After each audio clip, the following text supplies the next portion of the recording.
Buonasera a tutte e a tutti. Con questa sera diamo inizio al ciclo del 2025 delle lezioni della storia dell'Associazione Progetto Rialto. Adesso la presentazione molto sommaria del nostro relatore di oggi. Neil Anthony Harris è professore ordinario di archivistica, bibliografia e biblioteconomia presso la Facoltà di Lettere di Filosofia e Lettere e Filosofia dell'Università di Udine. All'interno del Dipartimento di Studi Umanistici ha insegnato dal 1982. Ha anche insegnato storia del libro e storia e tecnica della catalogazione, tema di cui si è molto occupato nelle sue ricerche scientifiche. Neil è nato in Uganda, si è poi laureato a Oxford in lingua e letteratura inglese, ha conseguito il PhD in letteratura comparata a Leicester, ha poi acquisito il perfezionamento alla Scuola Normale di Pisa, con una tesi sull'Orlando innamorato di Matteo Maria Boiardo. È stato anche direttore di dipartimento a Udine, Dipartimento di Storia e Tutela dei Beni Culturali, occupandosi anche molto di rapporti internazionali per l'Università di Udine, in particolare, per esempio, è un esempio soltanto, con l'Università di Auvergne in Francia. Le sue ricerche hanno riguardato in particolare il libro italiano del 4 e 500, ovviamente per il tema iniziale della sua tesi sull'Orlando innamorato, ma anche per lavori più recenti sull'editoria veneziana, ed è anche per questo che abbiamo fatto riferimento a lui. Sull'ipnerotomachia polifidi del 1499, su Aldo Manuzio, tema su cui ha pubblicato una monografia insieme con Martin Davis, che si chiama Aldo Manuzio, l'uomo, l'editore, il mito, che è stato pubblicato nel 2019. In altre ricerche ha esplorato sistematicamente il rapporto fra catalogazione del libro antico e in alcune biblioteche italiane e l'indagine bibliografica, occupandosi in particolare della Biblioteca Laurenziana di Firenze e agli incunaboli della Biblioteca dei Cappuccini, sempre a Firenze.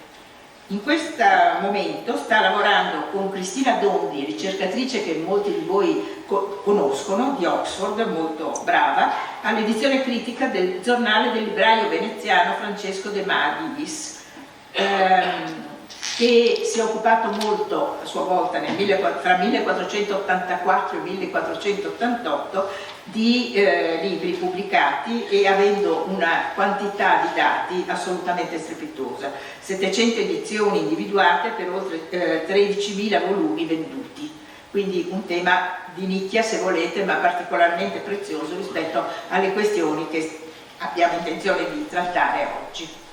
Ringraziamo.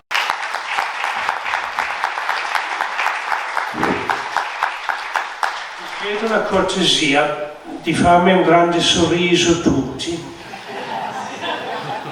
Vi spiego fra un momento.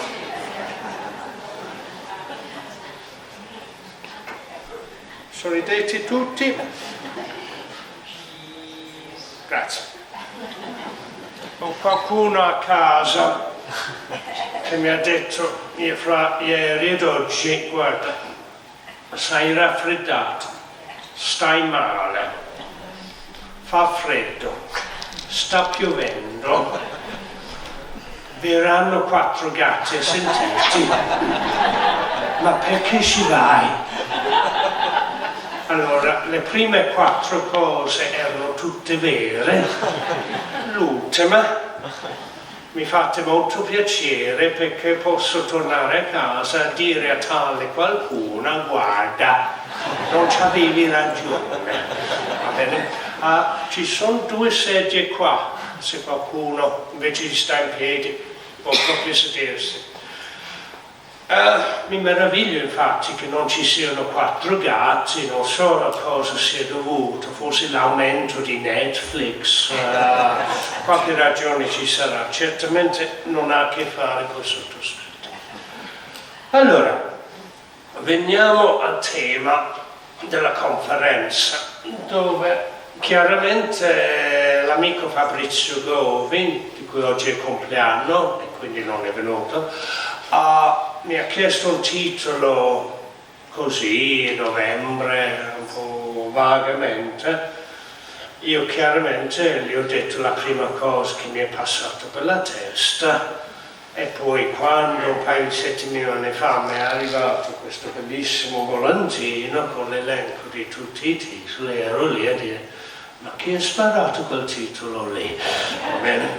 Anche perché mi accorgo, vedendo la cronologia delle conferenze, che sono stato poco furbo, perché se mi impegnavo a fare una conferenza tipo sull'800, veniva a maggio invece di sotto la pioggia di gennaio, quindi mi dispiace.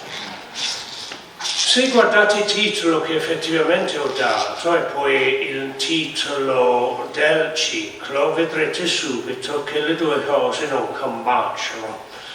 O piuttosto, per citare il genere cinematografico, la mia conferenza si dovrà classificare come un prequel, cioè perché in verità parlerò di cose che sono anteriori ad Aldo Manuzio, diciamo, perché mi occuperò piuttosto dei primi anni della stampa a Venezia. Allora, invece di fare un bellissimo PowerPoint sexy, fantastico e tutto il resto, mi sono limitato a fare un PDF per motivo semplice che ho molte tabelle e quelle creano casino in un PowerPoint nella mia esperienza, ma la mia capacità di fare dei PowerPoint è abbastanza limitata, quindi forse c'è qualcosa che io non so fare, ma mi sono limitato a questa soluzione un po' più meccanica, un po' più noiosa. Allora, cominciamo.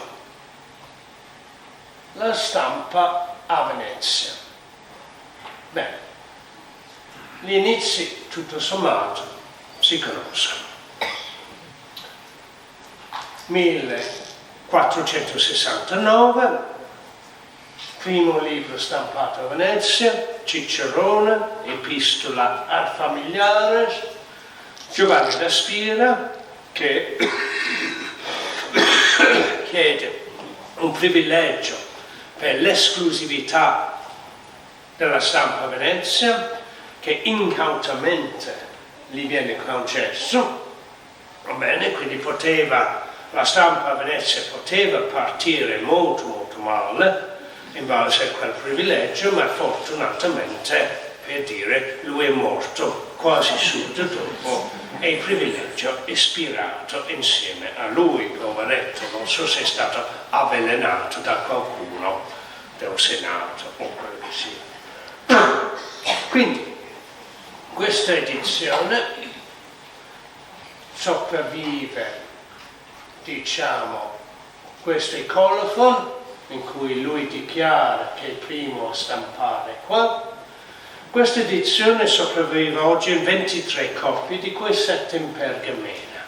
Sappiamo da un'altra fonte, una fonte documentaria, che la tiratura era di 100 copie. Quindi questo è un livello di sopravvivenza per un incunabolo molto alto, sorprendente, anche se consideriamo il nucleo degli esemplari in pergamena.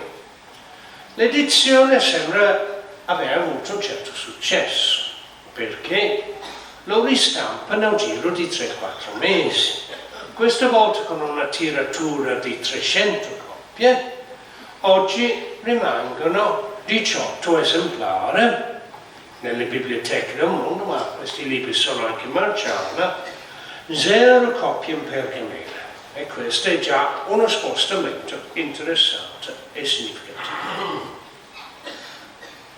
Poi, se prendiamo una visione dell'editoria a Venezia nel 400 fino al 31 dicembre 1500, che era un giovedì, quindi tutti hanno fatto ponte e sono tornati lunedì 3 gennaio a dire ok, abbiamo finito con gli incunaboli, d'ora in poi facciamo solo 500, solo che c'è il piccolo problema dell'anno veneziano che cominciava il 1° marzo, infatti c'è una sorta di limbo di 2 mesi per tutta una serie di libri che non sono né incunaboli né 500, quindi la cosa è, diciamo, andata così. Ma se io devo fare una sintesi di come la storia della stampa, dell'editoria a Venezia viene tradizionalmente presentata, grosso modo è questo, in poche righe.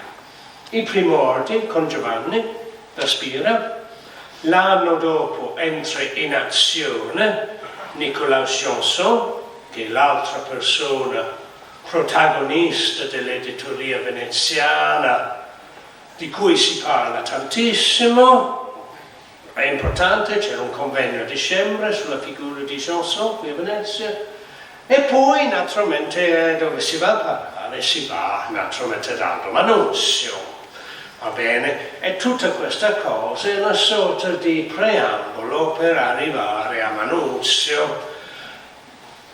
Poi va bene, c'è l'interazione con l'umanesimo, eccetera, eccetera, perché non si può lasciare l'umanesimo solo ai fiorentini, e un po' di altre cose.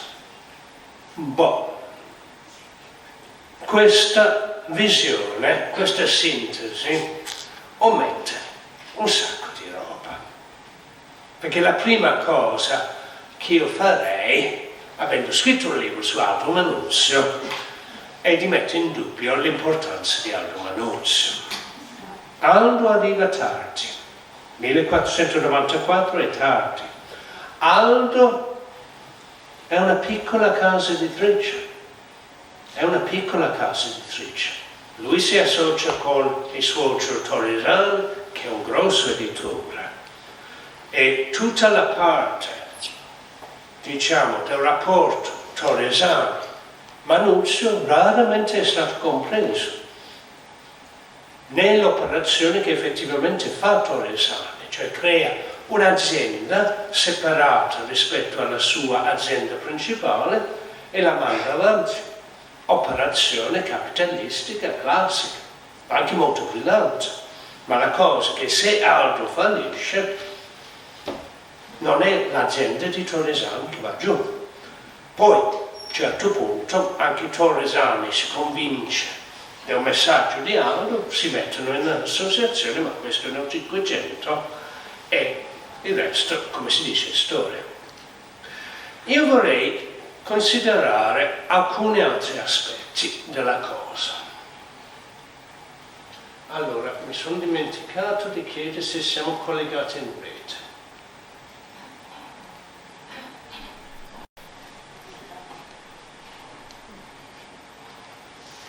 E siamo in rete. Va bene?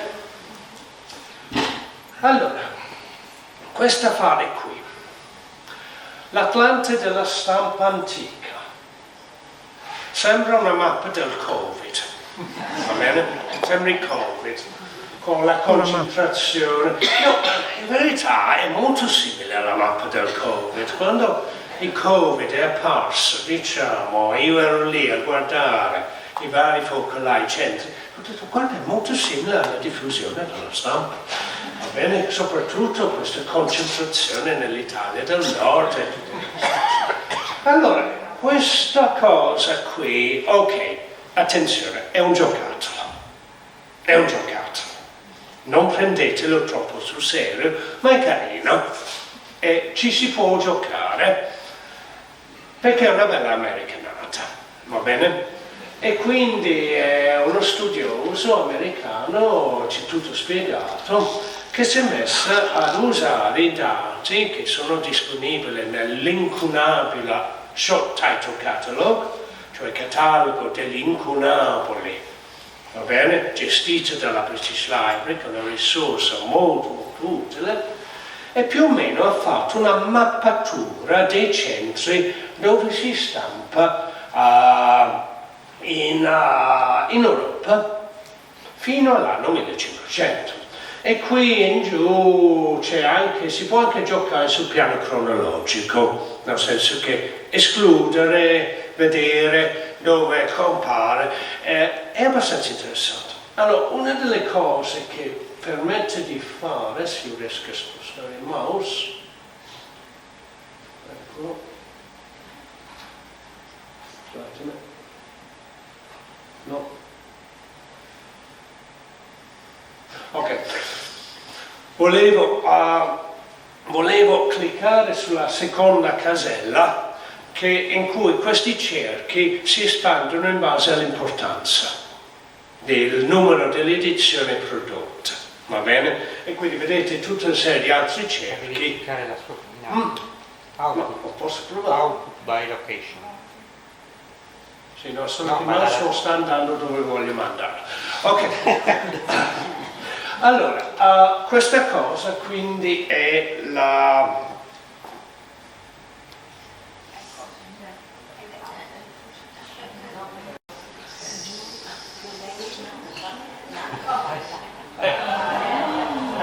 spettacolare, vero?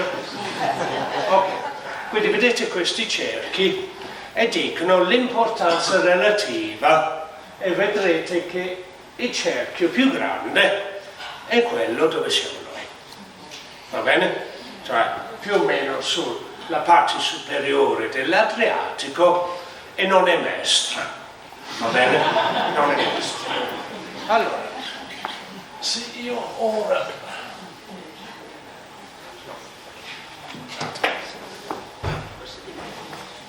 Devo uscire 2 secondi. Ecco. Allora,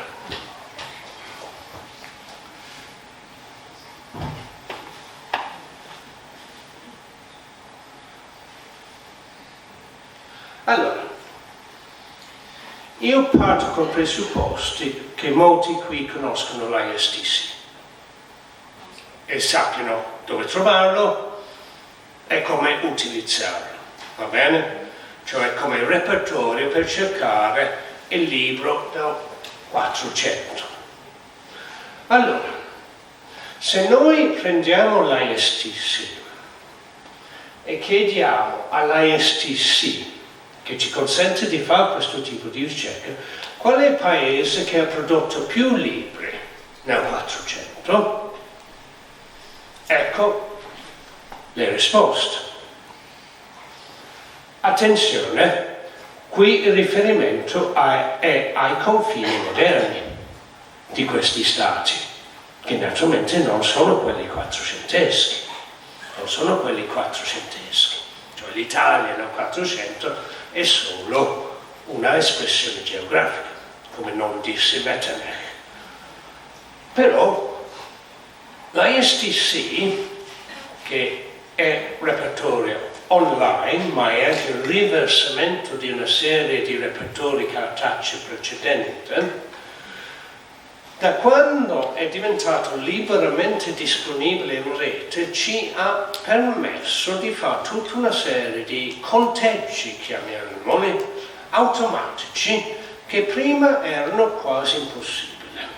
Per la natura stessa dell'incunabile, perché usando i repertori cartacei precedenti trovavamo spesso la stessa edizione sotto più intestazioni differenti e non si sapeva se era un libro o 25 libri. Con ISTC molte cose sono state sistemate. Soprattutto abbiamo un conteggio abbastanza preciso delle edizioni sopravvissute e giunte fino a noi. Attenzione! Lì c'è una buccia di banana grossa come una casa, perché il totale dell'edizione registrati in ISTC sono all'incirca 30.000, ma naturalmente questo non include le edizioni stampate che non sono arrivate fino a noi, per il semplice fatto che non sono arrivate fino a noi. E quindi è un po' difficile calcolarli, contarli, cioè contare i libri inesistenti è difficile. È come tutti i libri che ho scritto nella mia carriera di accademico, non esistono. Sono bellissime idee, ma non li ho scritti. Quindi quei libri lì sono stati stampati, sono stati usati, sono stati letti, sono stati distrutti dalla lettura. Quanti sono in termini di edizione? Ci sono varie stime, ci sono varie stime, proiezioni, ma una proiezione molto semplice si può fare. Il totale degli incunaboli in ISTC che sopravvivono in una sola coppia è più di 7.000, è 7.500. Quindi, su tirature di 100, 300, 1000 coppie.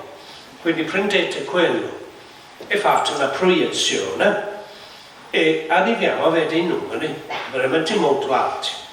Cioè potrebbe essere 10.000, potrebbe essere 20.000 edizioni scomparse.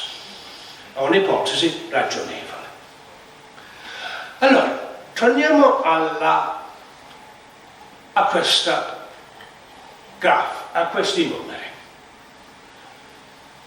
Questi sono edizioni, cioè singoli atti di composizione e di stampa, perché per gli incunaboli sono relativamente pochi i casi di variante di edizione, cioè date manipolate sui frontispizi, cambi del nome dell'editore, le cose, le diavolerie che noi associamo con la editoria veneziana e leonese del Cinquecento. Basta fare il nome di Gabriele Giolito, che amava pubblicare le sue edizioni con 3 date differenti sul frontespizio. Così ogni anno, per 3 anni, aveva un libro nuovo in magazzino. Vedo Luca Zellini stava appuntando questo come idea. Va bene. Allora, in base ad ISTC, tenendo conto quindi di questi vari fattori, l'Italia, come espressione geografica, risulta il produttore maggiore di libri. Seguono la Germania, la Francia e poi tutti gli altri paesi francamente sono insignificanti, soprattutto l'Inghilterra.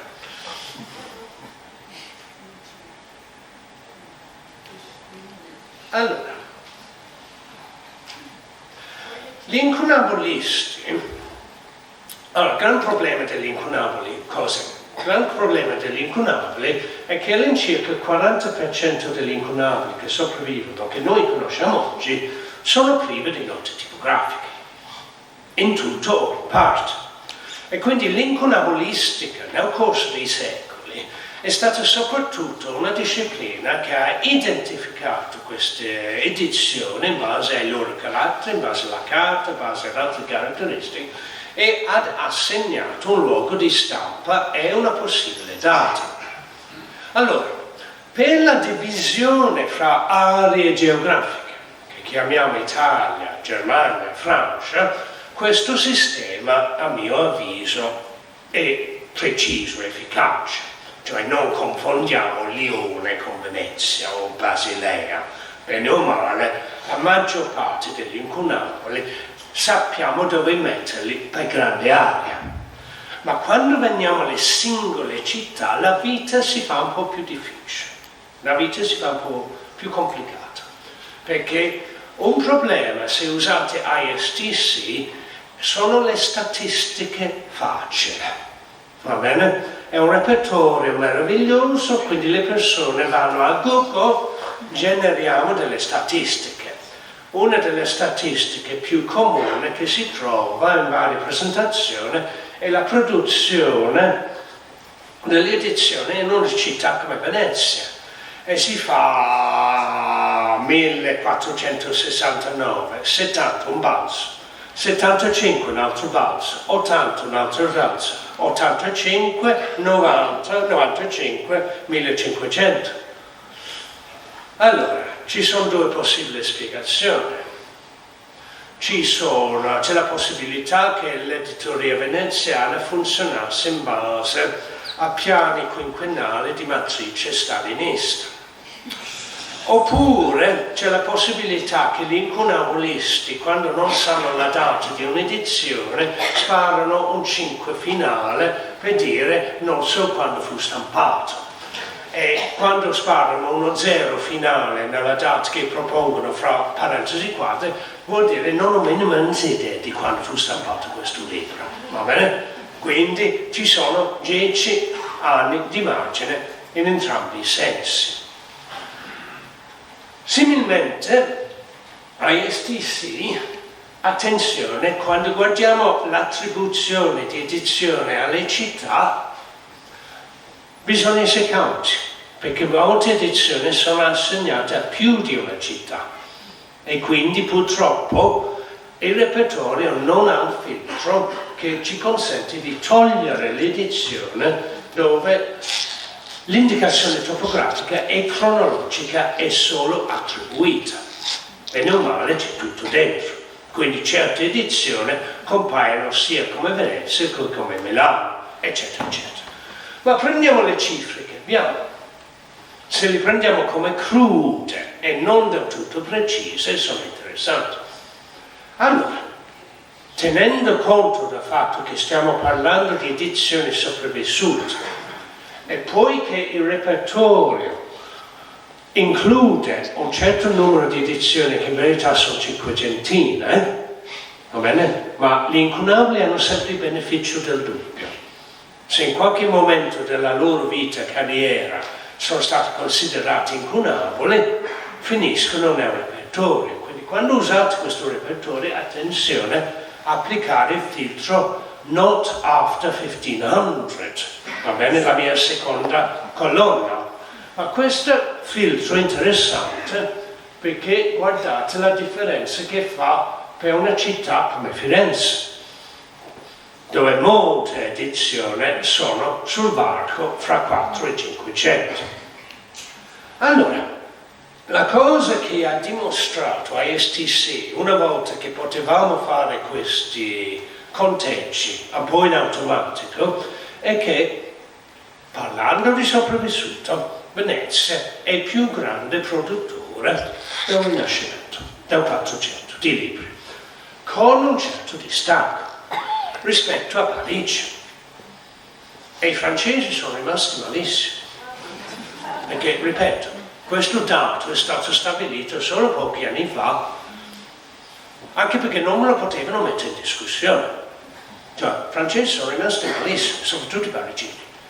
Cioè, Parigi, loro, secondo loro, era il più grande produttore rinascimentale. No, è chiaramente Venezia, e non è neanche testa e testa. È una specie di Sina contro le altre, no? Quindi, secondo posto Parigi, terzo Roma, Cologna, Lione, Lipsia, Augusta, Strasburgo. E se guardiamo questi centri, ciò che noi vediamo, cosa hanno in comune tutti questi centri produttori importanti? Molto semplicemente le vie d'acqua, la distribuzione per acqua. Cioè, tutti i centri importanti qui sono collegati ai grandi fiumi, o nel caso di Venezia all'Adriatico, ma chiaramente anche al Po. Quindi è questione di saper distribuire la merce, che garantisce il successo di Venezia come centro editoriale in prima battuta.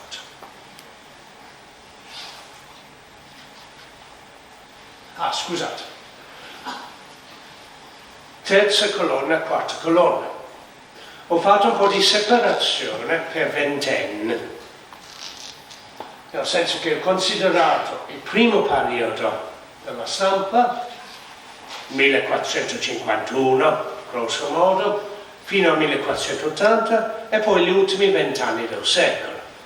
Anche questo è abbastanza interessante, perché quando bisogna sintetizzare in una riga la rivoluzione gutenbergiana,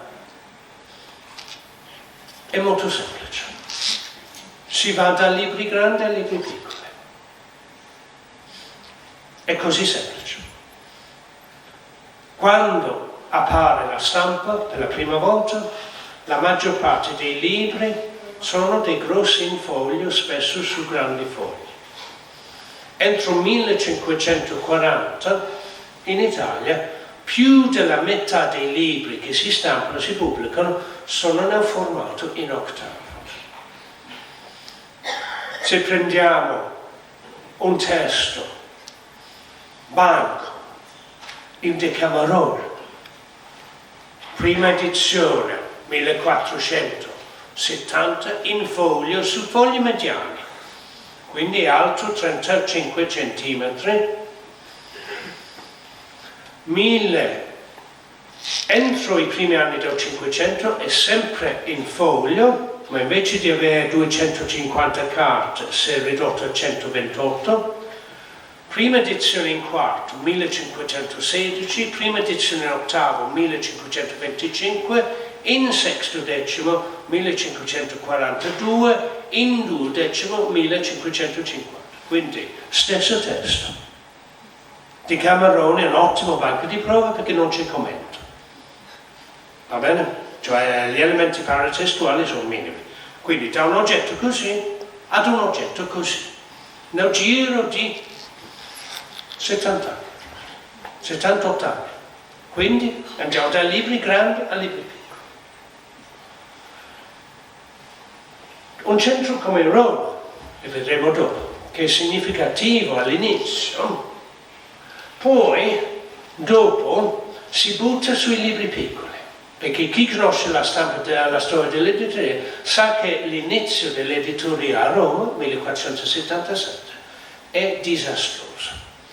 Ed è solo negli ultimi anni del secolo che gli editori romani puntano sui libri piccoli, ottavo, quarto, eccetera, eccetera, e così stabiliscono, diciamo, hanno un'editoria più stabile. Perché fanno così? Perché anche su Roma, Venezia aveva acquistato il mercato del libro grande. Venezia è l'elefante nella stanza, scomodo, difficile, quando andiamo a vedere la produzione editoriale di quasi tutte le altre città italiane, ma anche estere. Allora, un progetto differente, un documento che proviene dalla Biblioteca Marciana di Venezia, è già stato menzionato nella presentazione, il giornale di Francesco De Matis. È il libro dei conti di un libraio veneziano, vedete, il primo giorno, il giorno di apertura di questa bottega, il 17 maggio 1484. Era un lunedì. Lunedì 17 maggio e va avanti fino al 15 gennaio del 1488. Questo libro di conti, vedete, il primo libro venduto, Opera Santi Agostini, numero 1, venduto, ducati 0, lire 2, soldi 0. Valturio in volgare, numero 1, venduto, va bene? Lire 4, soldi 10 e così via per pagina dopo pagina dopo pagina. Sono all'incirca 700 edizioni, sono registrate qui dentro, raramente però sono identificate come tale, quindi in molti casi c'è più di un'edizione possibile. Ci sono i titoli, ci sono i prezzi. Questa libreria si trovava a Rialto. Lo dice alla fine. Perché chi conosce la storia dell'editoria sa che nelle grandi città librarie, Venezia, Lione, Parigi, gli editori, i librai non si sparpigliano per la città, si concentrano in determinate zone, a Venezia e Rialto. a Lione, Rue Mercier. Oggi non ci sono più librerie lì, solo ristoranti cattivi per i turisti, e a Parigi Rue Saint-Jacques. E non vi dicono cosa vendono lì, ma è molto più redditizio rispetto ai libri.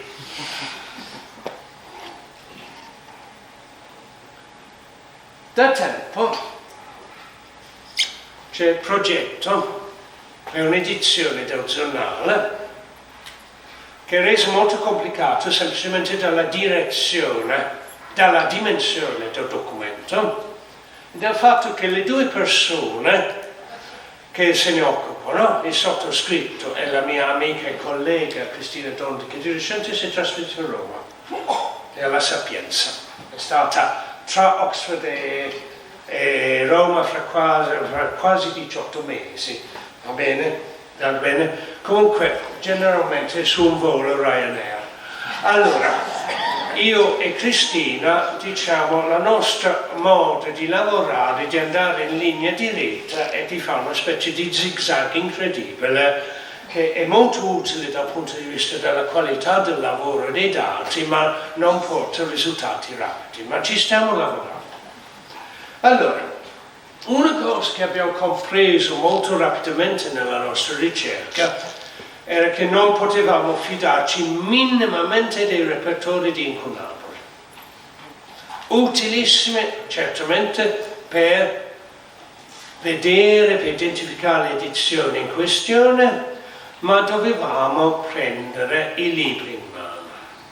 Perché oltre all'identificazione dell'edizione, quella più vicina nel tempo e nello spazio, in linea di principio, ma certe volte sono 3 edizioni della stessa cosa nello stesso anno a Venezia, cioè dobbiamo considerarli tutti. Una distinzione tecnologica. I libri più fino agli anni 70 del 400 c'è un metodo di stampare che è un po' più primitivo. Si chiama torchio ad un colpo, in pratica si stampa solo la metà del foglio per volta, va bene? Poi negli anni 70, forse a Roma, viene sviluppato un nuovo tipo di torchio che con 2 colpi successivi, boom boom, stampa entrambi i lati, i due lati, scusate, da 2 colpi successivi sullo stesso lato. Va bene? Perché il torchio per di sé è uno strumento molto inefficiente dal punto di vista perdita di energia quando si tira sulla spalla. Allora, questo meccanismo un colpo chiaramente è molto meno efficiente, perché ogni foglio che si stampa deve fare 4 passaggi sotto il torchio. Va bene? Poi c'è un'ulteriore complicazione che vi spiegherò fra un momento. I 2 torchi significa 2 passaggi, un lato, l'altro lato, stampa in bianca, stampa in volto. Quindi bisogna saper distinguere i tipi di torchio. Si riesce, con un po' di pazienza, un po' di esperienza, si può dire quale fu il tipo di torchio. Non vi spiego perché, o come. La dimensione del foglio. Ci sono più dimensioni di foglio. Ci va imperiale, reale, mediano, cancelleresco. Quelle sono le 4 misure base. Poi ci sono altre. Ma è chiaro, è la differenza fra A3 e A4. O di più, introducendo anche A2, A1. Cioè, la grandezza del foglio evidentemente influisce molto sul costo del libro. Non possiamo paragonare un libro stampato su fogli reali con un libro stampato su fogli cancellereschi. Problema, i repertori non ce lo dicono. Quale foglio?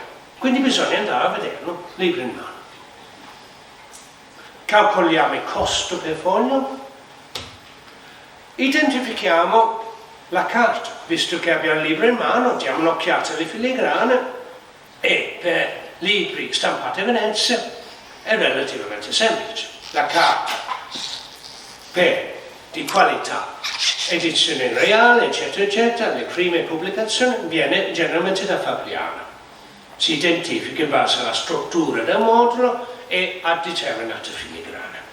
Poi, Cancelleresco, ma soprattutto un po' più tardi nel secolo, arriva dal Lago di Garda. E anche il Lago di Garda ha filigrane che si riconoscono molto bene. Quindi la maggior parte di queste edizioni possiamo dire da dove viene la carta. La stampa in rosso e nero. I repertori ci dicono sì, c'è stampa in rosso e nero, ma non dicono precisamente dove nell'edizione. Quindi bisogna ripassare il libro per vedere quale pagine sono stampate con il rosso, perché questo significa un altro passaggio sotto e così via. E poi illustrazione. Quindi stiamo rivedendo tutte le nostre edizioni libro in mano. E quindi non vi do una data per la pubblicazione del nostro lavoro, perché non lo sappiamo bene. Torniamo alla questione carta. Se un'edizione utilizza, prendiamo le due misure più comuni che si utilizzano in stampa, reale e cancelleresco, queste sono le due misure e se voi guardate bene vedrete che in pratica reale si avvicina ad essere in doppio di cancelleresco, leggermente più piccolo ma quasi doppio. Quindi se noi prendiamo le misure qui per un foglio reale, moltiplichiamo e lo mettiamo in metri quadri, abbiamo una certa indicazione per l'area del foglio. Stessa cosa per cancelleresco. Poi ci sono considerazioni come il formato, il totale delle carte, che naturalmente è il totale dei fogli e quante volte sono state piegate. E tutto questo si converte per ogni edizione che stiamo analizzando e studiando in metri quadri. Noi per ogni edizione diremo la quadratura di una coppia in fogli sciolti, non dico steso sul pavimento del salotto, perché molti sono troppo grandi, ma dovete immaginare tipo un campo di calcio. Tutti i fogli che compongono la stessa edizione coprono quest'area in metri quadri, perché questo è il parametro che ci daremo per misurare il costo dei libri, tenendo conto del fatto che per l'editoria rinascimentale la carta è di gran lunga il costo principale. Ok, vediamo questo calcolo in azione.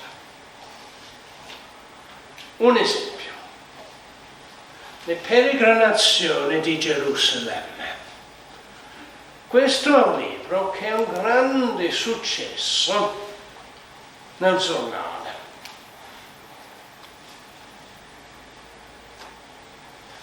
Si vendono 194 copie. Una roba fantastica. Essenzialmente è una guida ai luoghi santi di Terra Santa. E quindi notiamo soprattutto che le vendite si impegnano tipo maggio-giugno quando partono i pellegrinaggi. È una guida turistica. Quindi 194 copie vendute in solo questa libreria. Quante edizioni ci sono? Bene, si conosce un'unica edizione che sopravvive in due coppie. Io vi ho mostrato la coppia della Vaticana, qua. L'altro esemplare sta alla Biblioteca Alessandrina. Quindi qui abbiamo un testo che probabilmente ha un mucchio di edizioni perdute. Ha un mucchio di edizioni perdute. Prendendo però questa stampa attribuita a Leonardo Wild nel 1479, probabilmente non è la nostra edizione, troppo presto, se questa indicazione di data è corretta.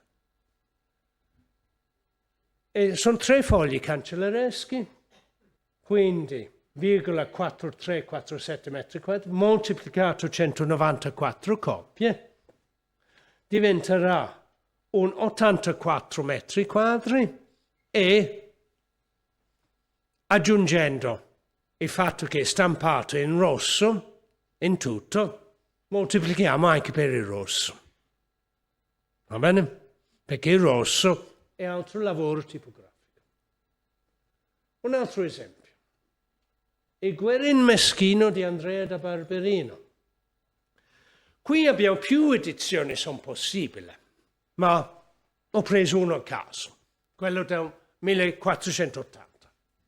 180 carte, formato cancelleresco per la misura del foglio, 38 copie vendute nel giornale.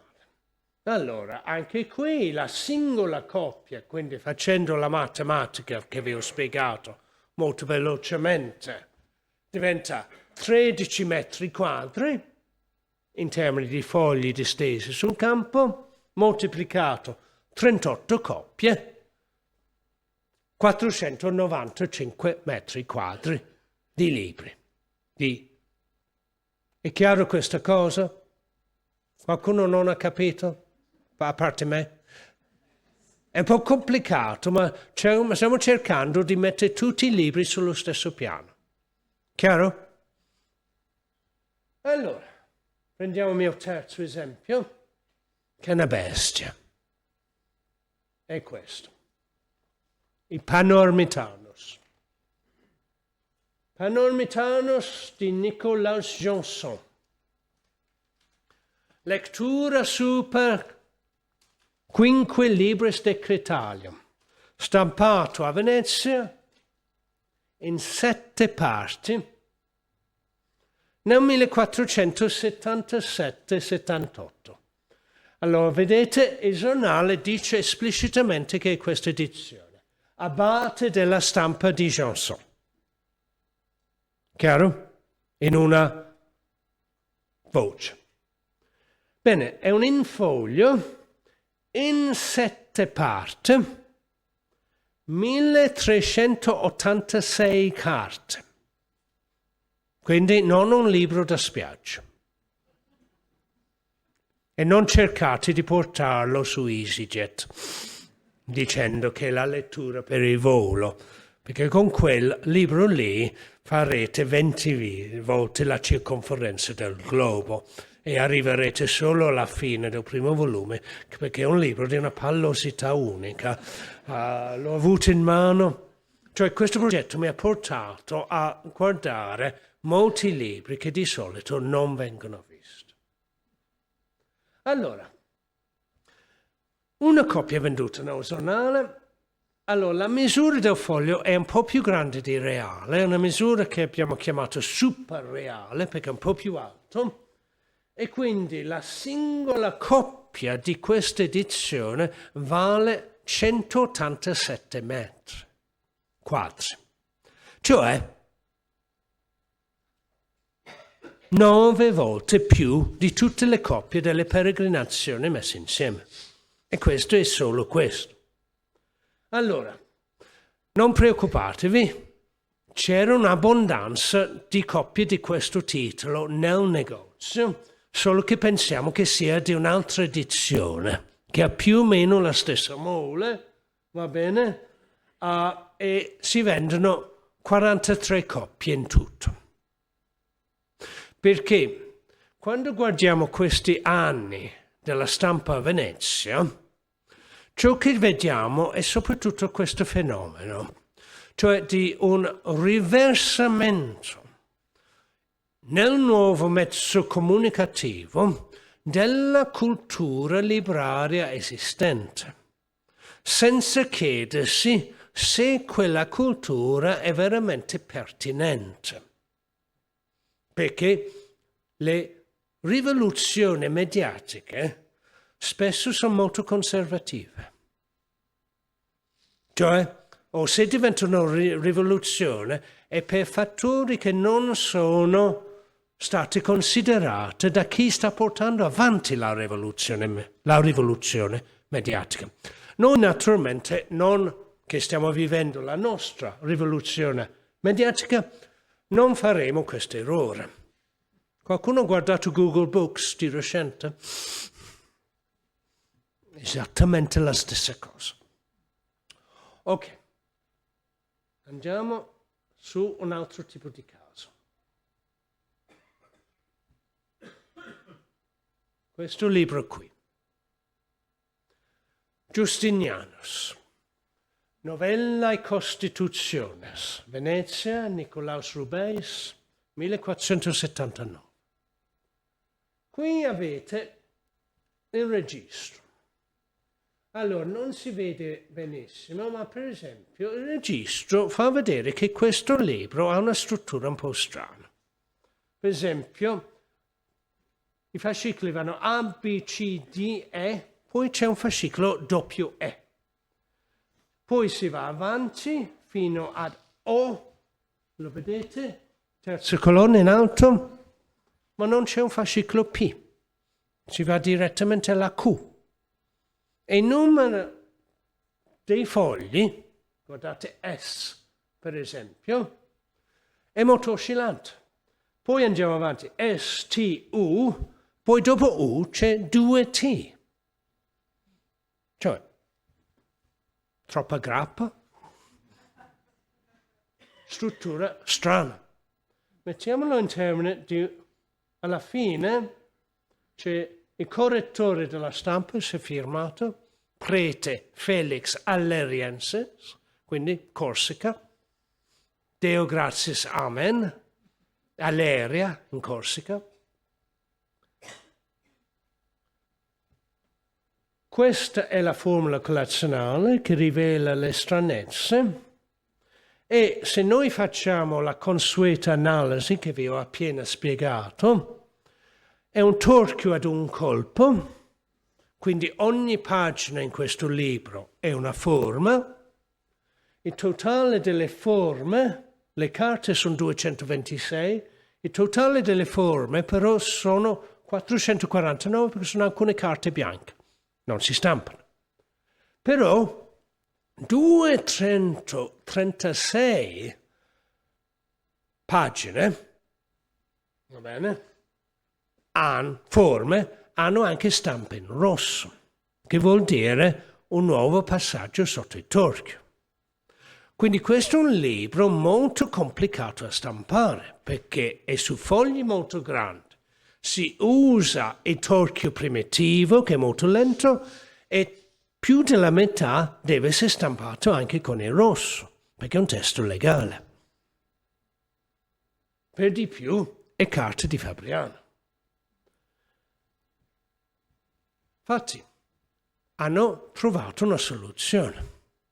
Io ho visto 3 esemplari di questa edizione, 2 alla Marciana e quella della British Library. E le filigrane parlano molto chiaro. Cioè, l'edizione è stata divisa e lavorata simultaneamente su 6 torchi. Una bella impresa. Guardiamo l'evidenza. Questa è la carta A2 recto. Quindi torchio numero 1, stampa i fascicoli A a D, E e poi lo strano fascicolo 2E perché hanno fatto un errore di calcolo. Cioè avevano troppo materiale fra E ed F e quindi dovevano stampare 2E. Mi seguite? Sono 50 carte, di cui 23 pagine hanno stampa in rosso, il 23%. Ecco le filigrane. Ogni simbolo è una coppia. Quindi iniziamo con frecce, balestra, poi verso la fine abbiamo cappello e toro come filigrana. Vedete tutti? Bene. Poi nel fascicolo, scusate, e ancora diversifichiamo e le scorte diventano diverse. Notate che frecce e balestra spariscono, diventano queste altre. Il secondo torchio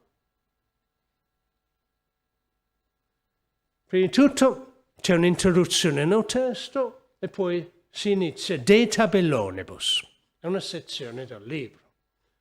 Secondo Torchio ha stampato i fascicoli F fino a K. Guardate la distribuzione della carta. Questa Torchio ha iniziato con frecce, ma probabilmente è entrato in azione con un po' di ritardo. Quindi perché le filigrane un po' di miscuglio, lettera L, luna crescente, trimonte, eccetera, eccetera, cominciano ad apparire subito. Ma il messaggio generale è lo stesso. Terzo Torchio.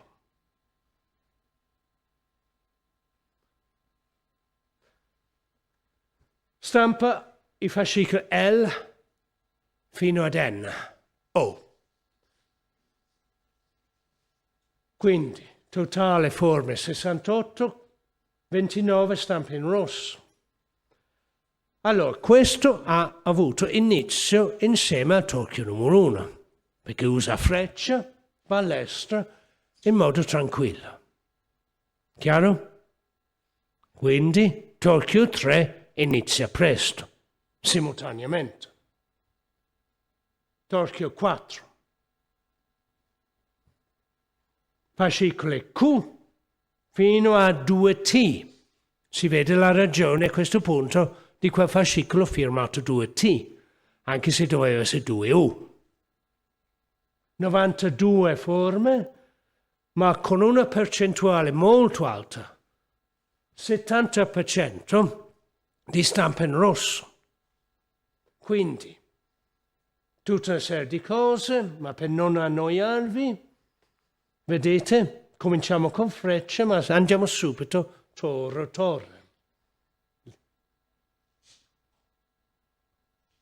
Torchio 5,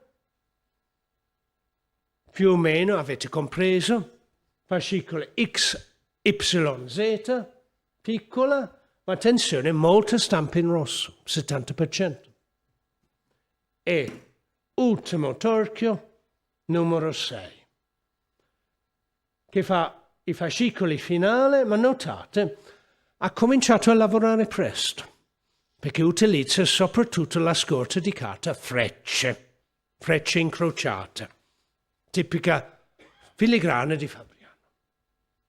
E usa poco, diciamo, le filigrane un po' mescolate che arrivano per terminare l'edizione. Chiaro? Quindi, sintesi. 6 torchi. 6 torchi. Con variante nel numero delle carte che stampa ogni torchio, ma notate che la stampa in rosso, che va da 23% fino a 78%, cambia moltissimo la quantità di lavoro che fa la tipografia.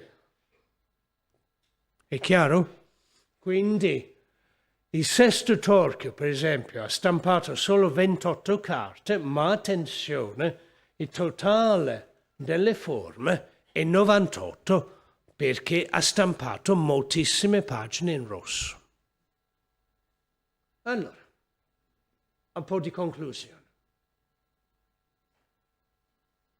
E torniamo alla statistica di prima, che ho leggermente modificato.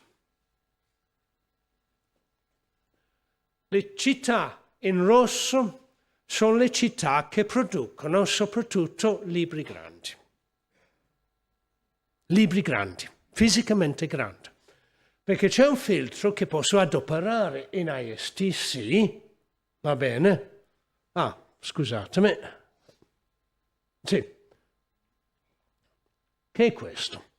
Che ho fatto solo per le prime 5 città. Venezia, Parigi, Roma, Cologna.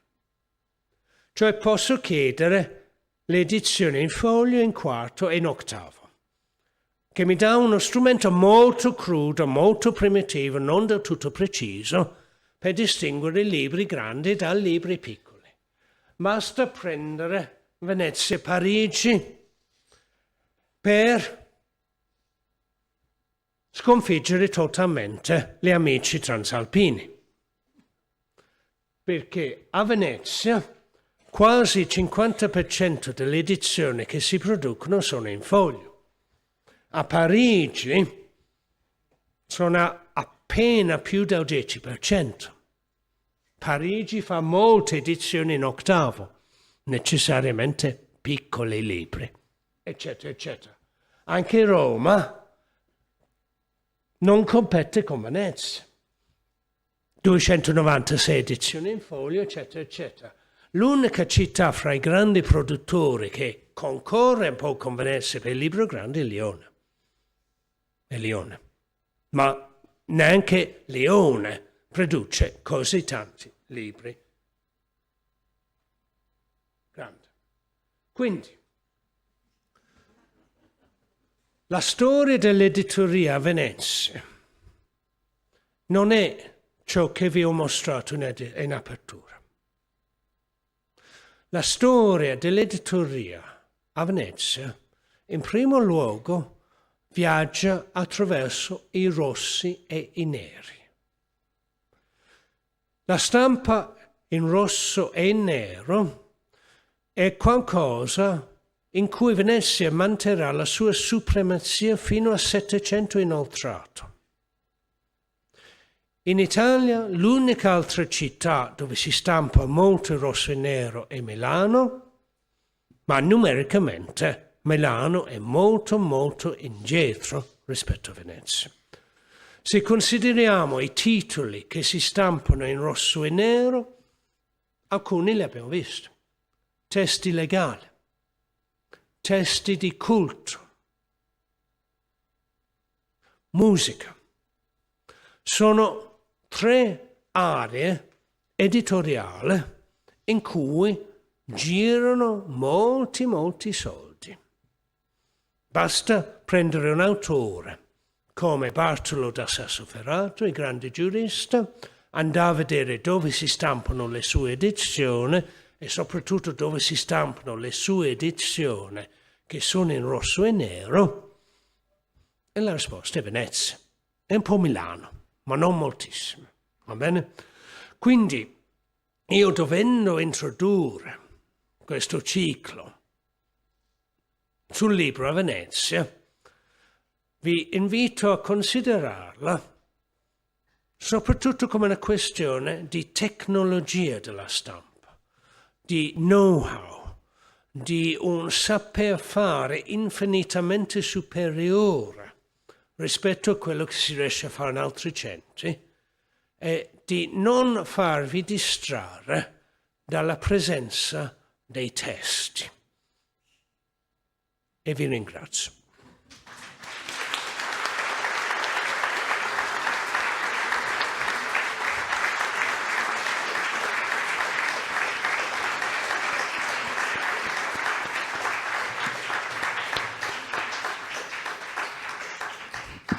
Molte grazie Neil di questa brillante esposizione. Credo che l'abbiamo apprezzata tutti moltissimo e forse l'applauso lo dimostra.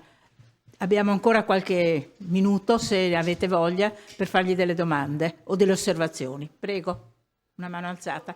Forse se aspetta il microfono è meglio.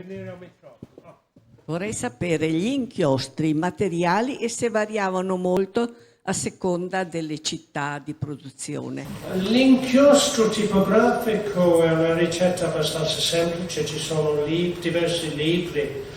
Allora, essenzialmente olio di noce o di lino che viene fatto bollire e poi bruciato per renderlo molto spesso. Poi per il nero si brucia una resina sotto una tenda, si prende essenzialmente il nero fumo, va bene? Si raccoglie il nero fumo e si mescola con l'olio per fare questo inchiostro. Allora, l'inchiostro tipografico, poi per il rosso, dimentico cosa mettono, ma anche la preparazione segue lo stesso principio.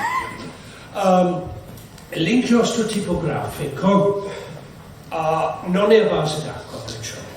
Quindi quando si stampa c'è una reazione con l'ossigeno nell'aria, nel senso che l'inchiostro tipografico si ossida, molto semplicemente, e questo può creare problemi per la stampa, perché è come la vecchia pittura che avevamo fino a 30-40 anni fa, cioè se uno voleva dipingere una finestra o qualcosa, bisognava stare attenti perché si formava una pelle sulla superficie della pittura, che era pittura fatta con lo stesso principio, quindi l'inchiostro tipografico.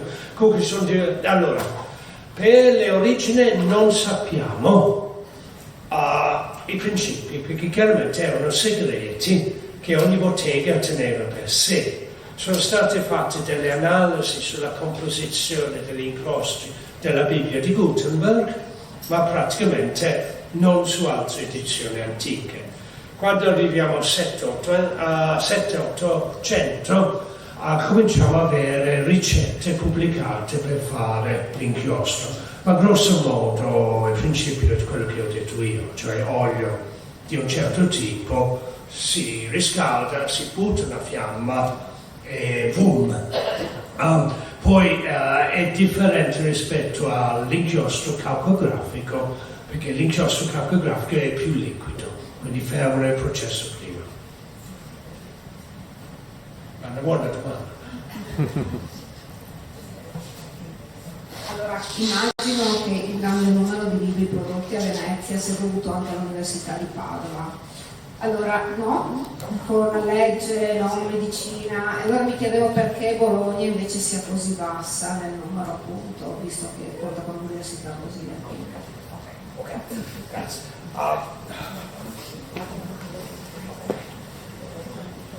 Questa è un'idea purtroppo tristemente sbagliata, cioè che le università promuovono la cultura. Spesso le università non hanno niente a che fare con la cultura e chiunque ha diretto una casa editrice saprà che dialogare con i professori universitari che vogliono pubblicare, non guardare me, io sono stato un agnello. Io sono dimenticato di dire che mi fa piacere rientrare in contatto con Linea d'Acqua, perché 15 anni fa abbiamo fatto un libro assieme con suo Gagna e io sono stato un agnello e quindi chiunque dirige una casa editrice saprà che avere a che fare con docenti universitari che vogliono fare un libro è una cosa da evitare. Prima di tutto perché non hanno minimamente idee su come scrivere un libro, due, non hanno idee su come presentare un manoscritto all'editore, e poi quando arrivano le bozze pretendono di riscrivere il libro sulle bozze. Se avete mai visto le bozze di Pasquale Villari, che era il primo direttore presidente dell'Istituto di Studi Superiori di Firenze alla fine dell'Ottocento, primo Novecento, ciò che è diventato l'Università di Firenze negli anni '20, autore di Una vita di Machiavelli, molto importante, altri studi, cioè le bozze sue sono lì. Guardate quella lista. Quante fra quelle città hanno un'università nel 400?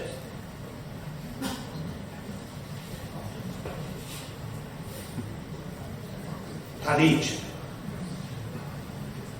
Roma? Non veramente. Ci sono centri. Lione no. Strasburgo, Milano no. Basilea c'è un'università. Sì, ma è molto piccola, fondata da Pio II. Bisogna arrivare a loro, prima di avere una città grossa, città universitaria, insieme a Parigi, ma Parigi è l'eccezione che conferma la regola qui, perché in Italia si sa, cioè le città universitarie sono dissociate dalle città capitali, cioè l'Università di Venezia è Padova, l'Università di Milano è via.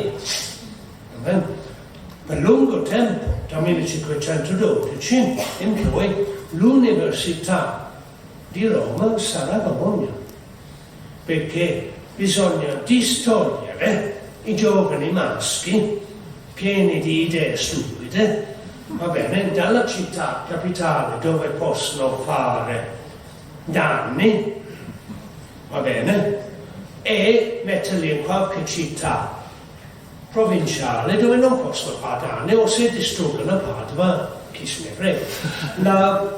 Il discorso è questo. Rapporti fra editoria veneziana, prese più serie, e Università Padova sono minimi, va bene?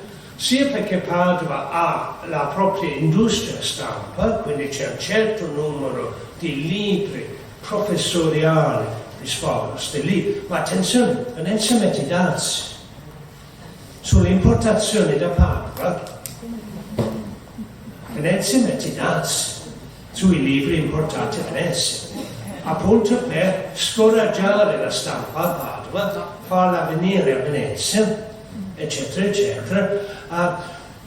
Ragazzi, cioè dovete ricordarvi una cosa, se dovete interpretare correttamente il Medioevo e il Rinascimento, in una frase: Venezia gioca sporco. Venezia gioca sporco. In più ambiti, politico, commerciale, quello che sia, ma Venezia gioca in modo che la Cina di oggi sembra una bambina. Va bene?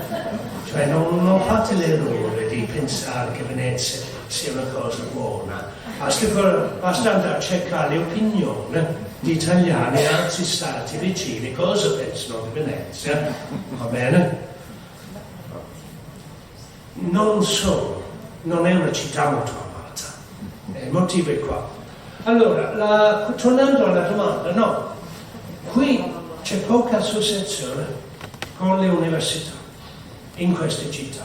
Ripeto, la sola città in cui si vede un rapporto con l'università fin dall'inizio è Parigi, ma anche lì è molto limitato. Cioè, sì, San Paolo inizia a Parigi all'interno della Sorbona, a parte il fatto che Parigi poi parte molto lentamente, se vedete, la terza colonna, e poi sul finire del secolo fa molti libri piccoli, e non sono libri universitari quelli. Quella è l'esplosione della stampa a Parigi, ma sono edizioni in quarto, in ottavo, andate a vedere il contenuto e non è fatto universitario, tutto qui. Quindi, torno a dire, l'altra cosa che si dice molto spesso mentre ci siamo è che anche le coste sono importanti per promuovere l'espansione dell'editoria. Guardate, quante fra queste città hanno una costa? Di nuovo, Parigi, ma attenzione, Parigi, il re non stava a Parigi, era Fontainebleau, gran parte del tempo. Fontainebleau non è vicino a Parigi. Le altre città, non contiamo Godoggia. A Roma, stesso problema, corte papale, ma corte papale, aiuto alla stampa, un po' problematica. Bologna, Lione, Lipsia, Augusta, Strasburgo, Milano, sì, c'è una sorta di corte, sì, cioè Firenze, sì, c'è qualcosa, ma diciamo l'editoria si sviluppa meglio nelle città, sostanzialmente senza restrizioni. Cioè l'importante di Venezia non solo è la concentrazione di risorse, di know-how, è la distribuzione di queste cose qui, moneta. A Venezia c'è una grande quantità di moneta e c'è una mentalità dei veneziani che sono abituati ad investire nel commercio con il Mediterraneo orientale, quindi capiscono istintivamente l'editoria, cioè si investe, se va male perdi i soldi, se va bene diventi ricco. Da notare che la maggior parte degli editori veneziani diventano ricchi, quindi la cosa va. Ma ripeto, prendendo molti di questi grandi libri che io ho studiato in questo progetto, stampati lì, rosso e nero, tutto il resto, sono tantissime che hanno antiche provenienze tedesche. Cioè questi libri veneziani vanno lì, cioè vanno in Germania, e poi molti si trovano ancora lì. Questa è la grandezza di Venezia, la lungimiranza. Questa è la lungimiranza di Venezia. La lungimiranza di Venezia, questa è. In tante altre cose. Devo dirlo. La lungimiranza di Venezia semplicemente è un capitalismo selvaggio. Vabbè, ma selvaggio non direi. Cioè il capitalismo selvaggio, lo Stato che non interferisce assolutamente nel commercio, cerca di proteggere certi commerci, anche perché chiaramente dietro l'anonimato veneziano aristocratico erano tutti investitori. Quindi a Venezia il segreto serve anche per nascondere i giri di soldi. Ma io direi sì che stiamo parlando certamente di un capitalismo selvaggio che funziona per un certo periodo. Il problema è che quando cominciano al secondo Cinquecento ad andare male, Venezia non ha rimedi. Anche se le ragioni spesso non hanno molto a che fare con Venezia, però non c'è un sistema statale in grado di intervenire. Ho trovato molto interessante, mi sente? Sì. Molto interessante questa cosa dell'inchiostro rosso. E per me è una novità di questa. Si può pensare, si può dire, si può indicare come se l'uso così importante dell'inchiostro rosso sia quasi una cifra stilistica o commerciale dell'editoria veneziana. Penso ad esempio, un esempio molto importante, è Tolomeo del 1511. Ecco, ma è una cifra stilistica commerciale dell'editoria cittadina?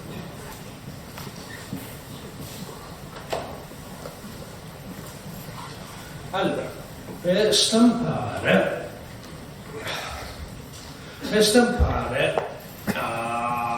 il problema principale, il problema che risolse Gutenberg a Magonza, si chiama registro.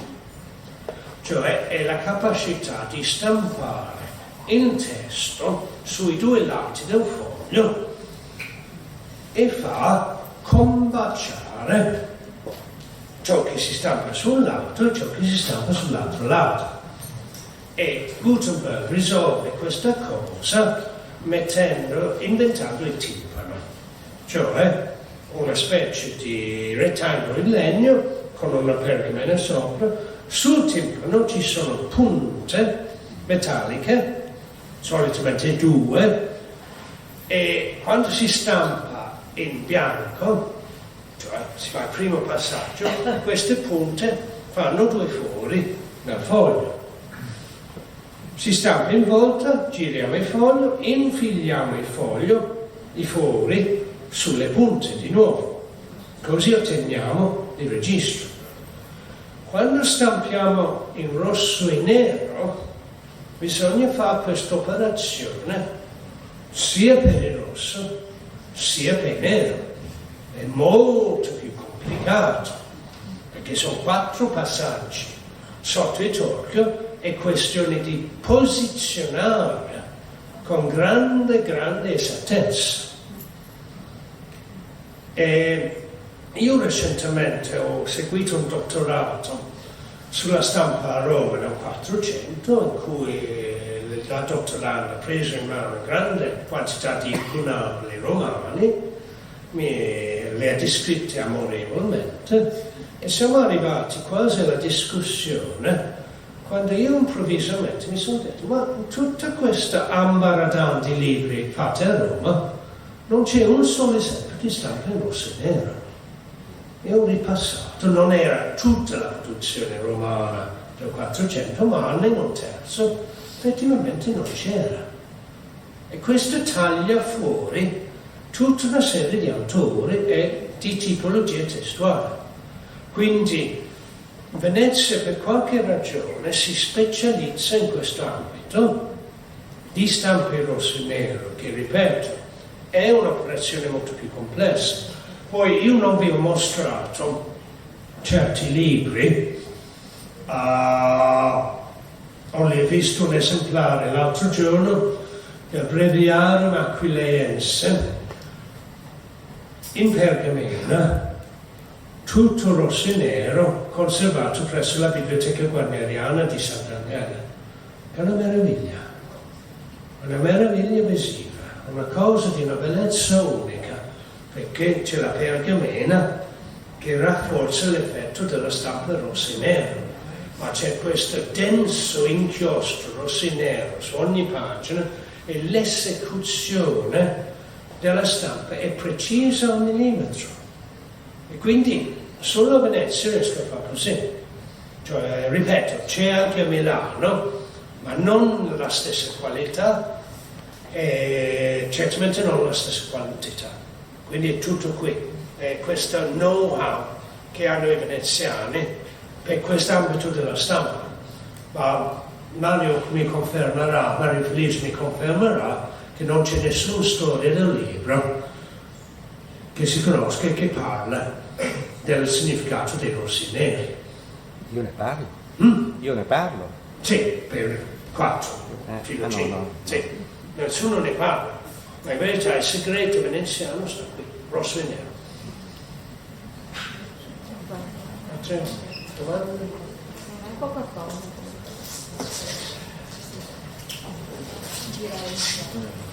Il libro, almeno in questi primi decenni, è quasi un prodotto di lusso. È quasi un prodotto di lusso il libro, al pari, non so, del cristallo o dei velluti di Damaschi, un prodotto del genere, almeno in questi primi decenni. Il libro è sempre un prodotto di lusso, perché è sempre un oggetto di cui uno non ha bisogno. E quindi se lo compri è un oggetto di lusso. Come ho studenti che abbiamo per curriculum di editoria a Udine, questa è la prima cosa che gli spiego. Ogni libro è un prodotto di lusso, perché non c'è assolutamente bisogno del libro per mangiare o per fare altre cose. Sì, primi anni a Venezia, ma ovunque, il libro è un prodotto di lusso, ma basta guardare le prime produzioni, per esempio, di Magonzo. Il primo grosso. Qualcuno qui ha visto la Bibbia di Gutenberg? No, è alto così, va bene? Spesso così, e ci sono 2 volumi. Sono 2 volumi, sono 1200 carte reali e ci sono copie in pergamena. Le copie in pergamena è quasi impossibile alzare, perché una copia in pergamena pesa 5 volte più di una copia cartacea. Quindi, i primi libri a stampa sono chiaramente pensati per un mercato di lusso, perché è un modo meccanico di scrivere i manoscritti di lusso. Tutto qui. Poi si fanno mignare, c'è un'alta percentuale di copie in pergamena nelle primissime stampe, va bene? Si vendono, ma cari miei, è il discorso della Ferrari.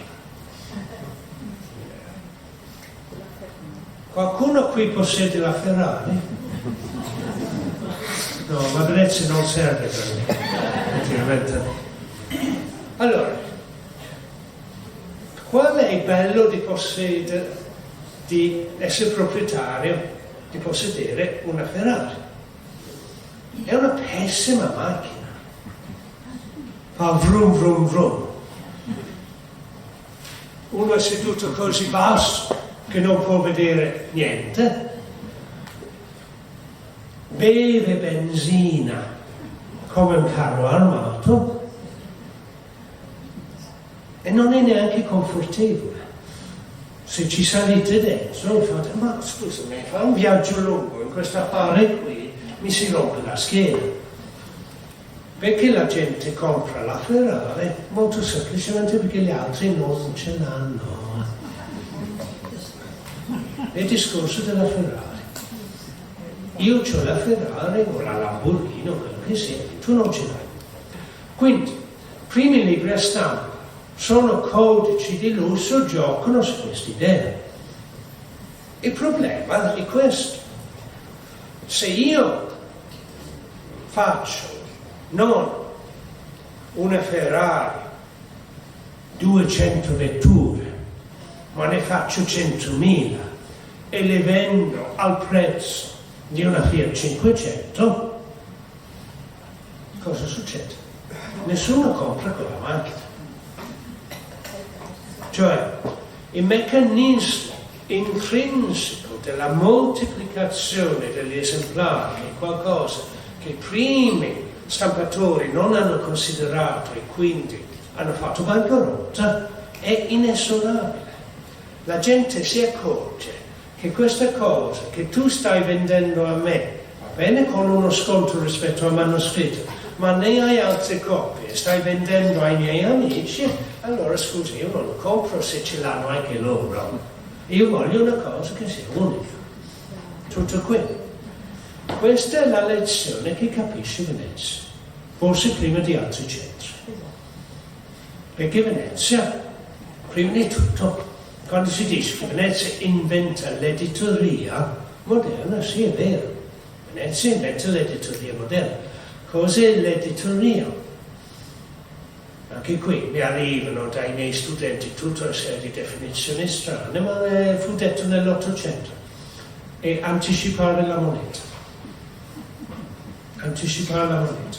È tutto qui. È un discorso di soldi.